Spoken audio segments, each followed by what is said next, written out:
Quby is probably not a name that you've heard very often, but we're more familiar for being the producers of the Toon smart thermostat, which is sold by Eneco in the Netherlands.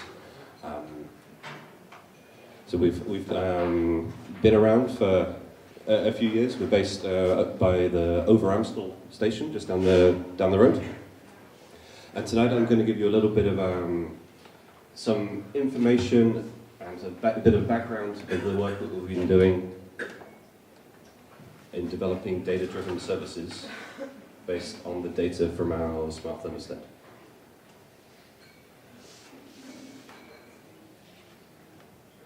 So for those of you that are not familiar, this is the Toon smart thermostat.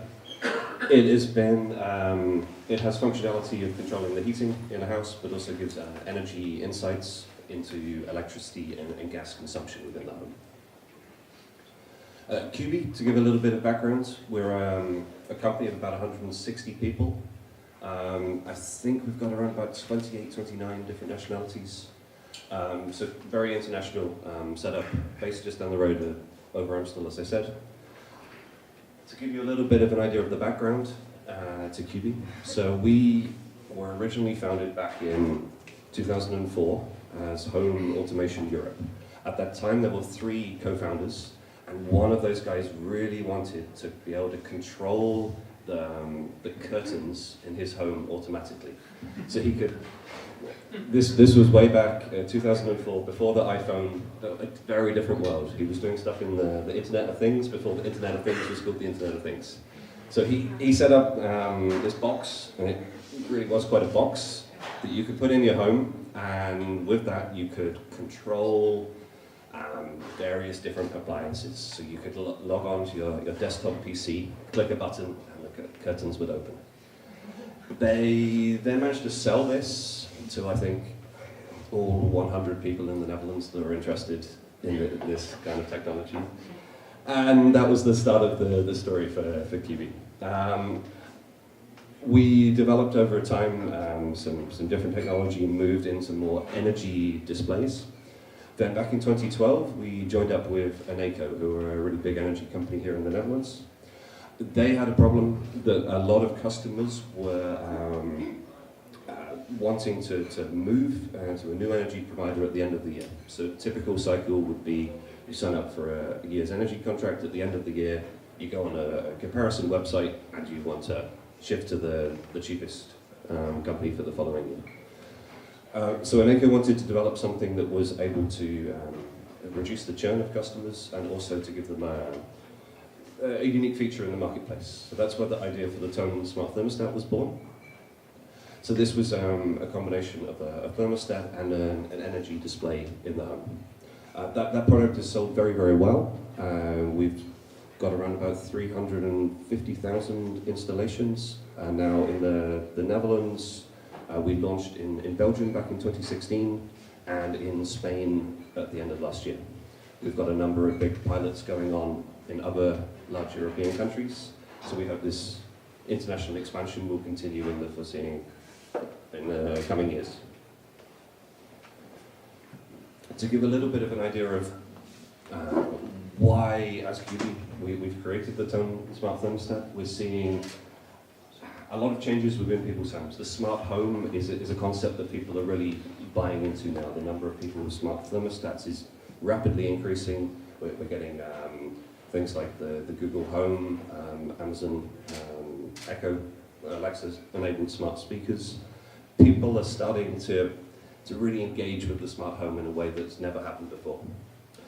We see also we're able to offer options to companies such as energy utilities that they don't fall into a commodity trap. That's basically a race to the lowest price. So we're exploring similar go-to-market options with other companies that are in a similar position. So think, for example, insurance companies.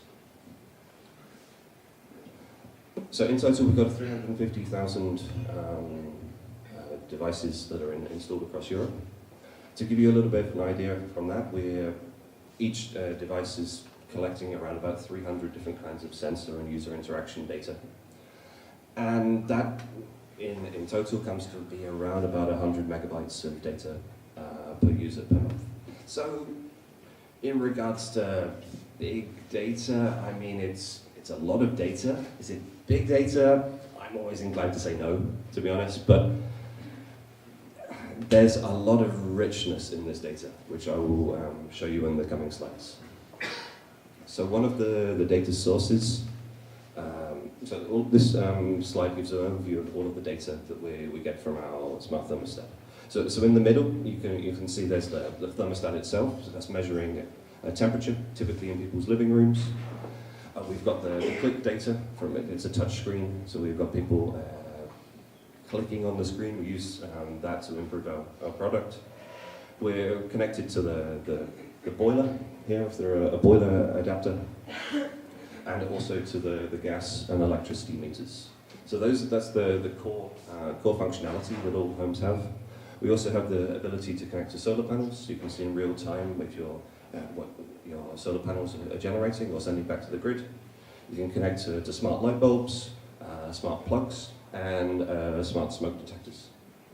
We're always increasing the number of devices that can be connected. To give a bit of an idea of the data collection setup we've got going on. So we've got all of the displays that are out in people's homes. We collect that, we store the information typically in AWS. We do some processing of that data, and then we work with an online data science platform hosted by Databricks. A little bit later on, I'll give a bit more details of exactly what the details of that are. So, creating data-driven services. So, for a number of years, we've been selling the smart thermostat, but then a couple of years ago, we started investigating, okay, well, what can we do with all of this data to give extra insight to our users and make it a more valuable product. So this is the status around about summer last year. So if you have the Toon app, this is some screenshots from the Eneco app, you can see various different things happening. So the blue line here is the electricity consumption of a particular home. This is actually the home of the CTO of Quby. You won't mind me showing this. He's got solar panels. You can see this is a profile of when there's really nice weather. It does happen sometimes in this country. It's got a lovely curved profile. Sun comes up, peak of the day, back in the evening. Next day, a few clouds. You can see a little bit of the solar consumption, solar generation drops off during the day. Then if you look at the blue line, the electricity consumption, you can see sort of a minimum level. That's what we call the standby consumption. So this is all of the things that you leave plugged in. So for example, your TV or your phone charger, a laptop charger. So this being data from our CTO, he's nerdy enough to dive into the details. And he can figure out that, okay, this is the kitchen boiler coming on. He knows that he gets up an hour or so earlier than the rest of his family, and he knows that he has an espresso shortly after he gets up. But beyond that, you can dive into the nerdy details, but it's really not for everyone. So for example, we've got this behavior of these regular repeating patterns. This question, anyone take a guess what this is? The fridge. Very good. That is the behavior of the fridge. And also we can pick out things like here, this is the dishwasher pattern. But how do we want to automate this? So we do this using what's called a disaggregation algorithm. Essentially the idea behind that is you take the electricity data, which is one signal for the whole home that has the sum total of all of the appliances that are on at that particular time. And then you want to break that down into the individual signals for the appliance. We've developed these algorithms, and we've developed this functionality in the app, which we call the energy waste checker. So this is able to give people advice on where they are wasting energy in their homes, targeting both appliances and also behaviors. This was launched in December last year to all Eneco customers in the Netherlands. All Eneco Toon customers in the Netherlands. To give a bit of a breakdown of what we do, we take the gas, electricity, boiler data, we run that through some magical fancy algorithms, and then at the end of it we're able to give a green tick or a red exclamation mark to give an indication of whether the user is, if we can see any signs of wastage for that appliance. To give a little bit of an insight into the algorithms that we're running, this is electricity meter data, which is typically at a 10-second resolution. And we're able to run the algorithms and pick up different behaviors of appliances. So here we can see the washing machine is run a couple of times, the dryer, and then the dishwasher later in the evening. This is a very nice picture of how things happen. Typically, people tend to switch on all of their appliances all at the same time, which makes the difficulty of disaggregating the data 100 times more complicated. Whoa.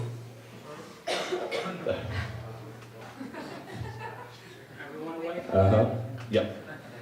So to give you an example of one of these use cases, detecting an inefficient washing machine. So we start off by taking this electricity meter data, running disaggregation algorithms, figuring out when we can see the washing machine has been switched on. Then from all of those detections, we create what we call a fingerprint of the appliance. Yeah. From the fingerprint, so this is an overall view of how the appliance is behaving.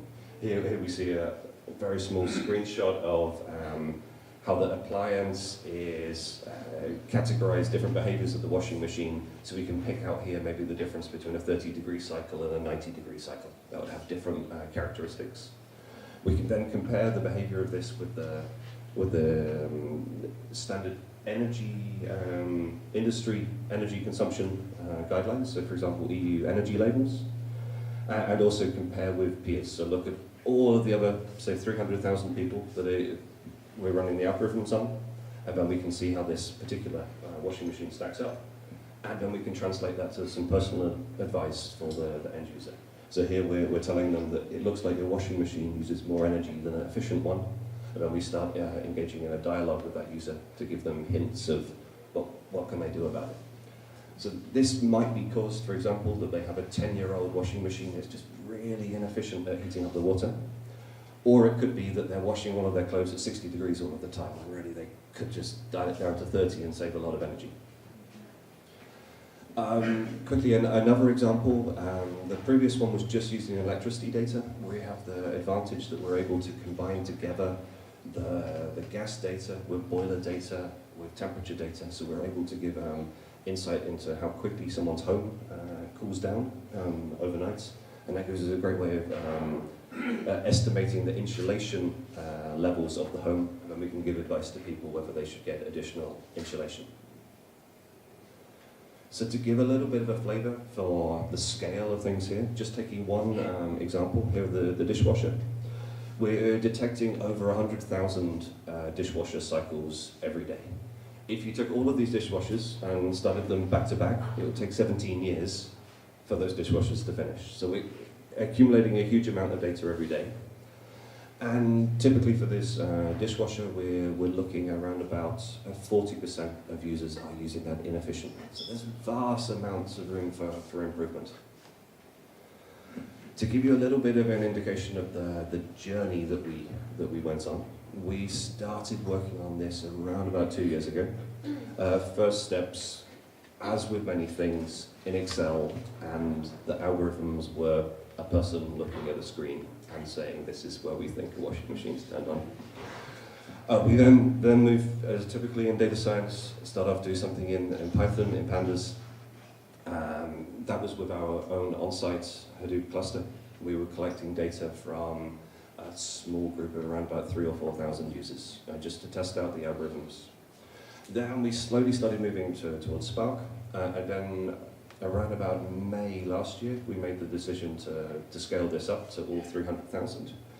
At that time, we needed to get a bit more serious about what we were going to have underneath the hood, because there's a big difference between running algorithms for a few hundred or few thousand people as going to a few 100,000. That's really a lot of things. I'm going to share some learnings later of what we learned along that journey. So the platform we have now is uses Apache Spark at its core. That's really great for the distributed machine learning. We're using Scala language for both the production grade algorithms, and we've shifted over to doing most of the R&D from data scientists directly in Scala. We're using the Databricks platform, both for managing the Spark clusters and notebooks, as well as scheduling. We were for a while using Airflow for scheduling, but we ran into some issues that weren't much fun. Databricks has a nice built-in scheduler, and they're expanding the capabilities. That's working very well for us now. So, as I was coming to talk to you guys tonight, I thought, okay, let's try and summarize up some of the things we've learned, because it's been quite a journey in the last 2 years, and particularly in the last 8 or 9 months, from moving from algorithms that work for 3,000 people to ones that work for over 300,000. The first thing we learned, we really love Spark. It allows us to do a lot of things very easily. Machine learning on distributed data is really key for all of this to work at scale. Just as an example of one thing we really love about Spark, the window functions work really great for time series data. We prefer Scala now. We started off as data scientists being very, very comfortable doing everything in Python. We had to, well, my colleagues had to start Scala from scratch. We're now really thankful that we've made that transition. For example, one of my colleagues was refactoring some code the other week. If he'd have done that in Python, he said it would have taken him probably 4 or 5 times as long. An example of why we think this works so well for us: we define our data set schemas statically, and Scala has a functionality for static typing that really allows us to enforce these schemas. So that's something that really allows us to refactor things and move more quickly. The title says that we live in the cloud now. So we put in a lot of effort from moving from our on-site Hadoop cluster to having all of the data stored in the cloud. This was done at the same time as Quby as a whole was moving its service center. So that's all of the back-end functionality that allows you to use the mobile app to control the temperature remotely from our own cluster to AWS. So this tied in very nicely. It's really freed up our data engineering team so they can concentrate on making data available for the business rather than just spending all of their time doing infrastructure. And it's really working with the Databricks platform as well. It's giving us a lot of functionality that's allowed us to keep a relatively small-scale data engineering team without having to really expand this out to lots of extra FTEs just managing the infrastructure all the time. Number 4, data quality is essential. It always comes back to the quality of the data you've got at the start. We are collecting data from a number of data sources within the home. Some of that quality is something we can control ourselves. Other data, for example, comes from boilers, which there's in the Netherlands alone, there's over 30 different manufacturers of boilers. They each have their own ways of implementing different supposedly standard protocols. And finally, machine learning engineers. This is a really important role that we've learned over the last year. And it's the combination of a machine learning engineer that really brings the software engineering expertise and the mentality, the skills, combining that with a data scientist who's typically got a very strong algorithm development background, and combining these two together, but typically working in pairs, working in small groups. That's where you can really deliver state-of-the-art algorithms running at scale reliably every day. Final one thing to add, it's really nice when your work gets on TV. We've pleasure enough that Aneka have just launched a TV advert campaign featuring these 2 lovable children's TV characters, which is really highlighting the work that we've done, and it's great for the whole team at Quby to see our work valued in this way. Thanks very much.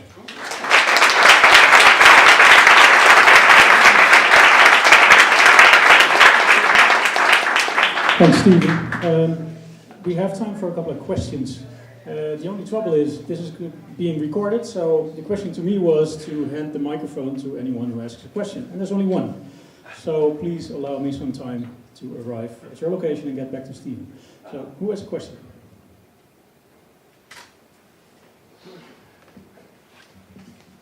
Thanks for the talk. It was nice to hear. Can you tell us some typical use cases? What you can do with the data? Us. Yeah, Steve. I like the thinking time this allows me. So we've got in total 11 different use cases for this waste chucker product. We're detecting inefficient appliances. So for example, we've concentrated on the big white good appliances, so refrigerators, dishwashers, washing machines, dryers. We're also able to look more into gas usage within the home. So for example, looking at inefficient uses of hot water. So that can be through showering, or some boilers have settings where they can just continually heating water. And thirdly, more into the characteristics of the home. So we're looking at, as I showed, with home insulation, or other things, the heating system as a whole. So this is just one data-driven application that I've chosen to highlight. We've got a couple of other things that we've developed at the same time. One is a boiler monitoring proposition that allows you to track in real time whether there's any strange behavior with your boiler, and you can get alerts on your phone if something is up. And we're also looking into what our customers really value is a breakdown, a sort of an estimate of how much electricity they're using each month. So you can sort of plan in advance and see if that's fitting into a budget.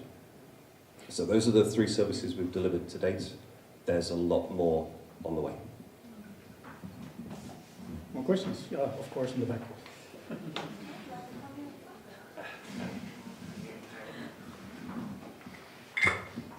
Hi. I had a question actually about I was wondering about the uncertainty. Do you have any idea on when you're trying to identify a dishwasher, are you sure that it's a dishwasher, not something else? Sorry. Yeah, I know.